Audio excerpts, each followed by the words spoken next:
You gotta get a selfie. Okay. Pregnancy is a life event that happens in everyone's life at some point, whether you're having babies or babies are being born around you. When pregnancy is thought of, you tend to think of more glowing skin and a happy family and this great new adventure people are going to go on.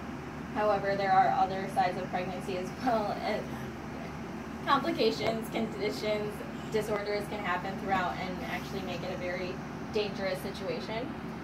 One complication or condition that can be involved in pregnancy is preeclampsia, which is also known as toxemia. It is a pregnancy condition that is characterized by high blood pressure and can potentially be very dangerous and also life-threatening for both mom and baby. According to Fiona Lyle of Preeclampsia Etiology and Clinical Practice from 2007, it should be known as a syndrome because it features different characteristics that form together to create a syndrome rather than it being one particular thing. It is very rare.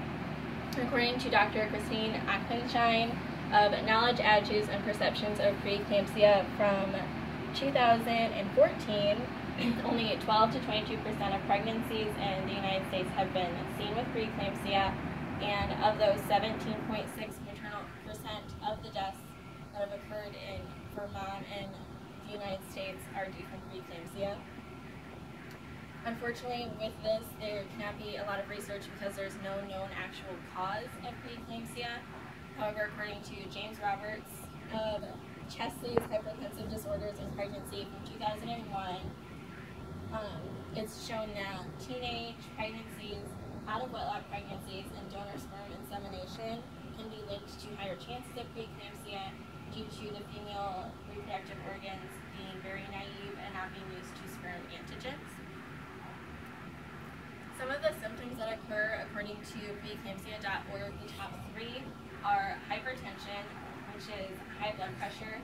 When doctors start to get more concerned, it hits about 140/90, and that's a little bit higher. Mine eventually went to 160/80, and it topped out at 222/118, which is the levels that can start to cause seizures and strokes.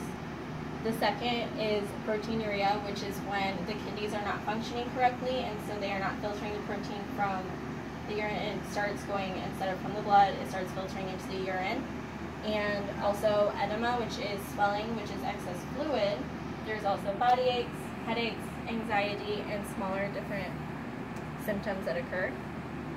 This is an example of edema, where you can see my swelling was very high during pregnancy, and it was also throughout labor, and the swelling started to calm down after I had baby. Preeclampsia does not only affect mom, but it can also affect the baby as well.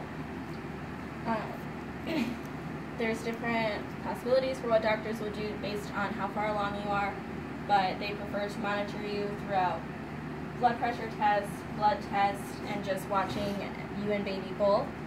The only known actual cure is to deliver baby and go through labor, which they can do inducing. According to Ashton Acton, PhD, of Preeclampsia, New Insights for the Healthcare Professional in 2012, after 37 weeks, it is preferred to just go through with inducing labor because that is what is best for mom. And baby can also be affected because the baby can have blood clots, organ failure, be born prematurely, or unfortunately one or both of mom and baby can die from it.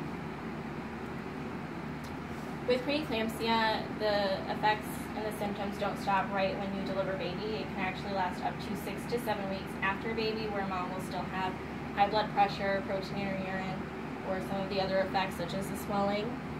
Baby can be born premature, and with a premature baby they face many other struggles other than just malnourishment and underdevelopment. And it can also happen again because, as mentioned before, there is no actual known cause of it. I had a doctor who delivered my baby who had studied it for 30 years, and he still had no true showing of whether it can even happen again, because when you go through preeclampsia and a premature baby, you are very scared to go through it all. Here I have examples. Because I had preeclampsia at 28 weeks when I was hospitalized, I had my baby at 29 weeks due to my health plummeting, even though she was exceptionally not affected whatsoever. She was 2 pounds 7 ounces. However, now after my week of being hospitalized after having her due to my hypertension We are both extremely healthy, and she is a little 2-year-old. So even though pregnancy is beautiful and it's fun, some horrible conditions can happen.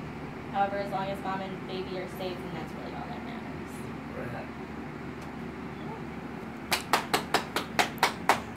Very good. Thanks.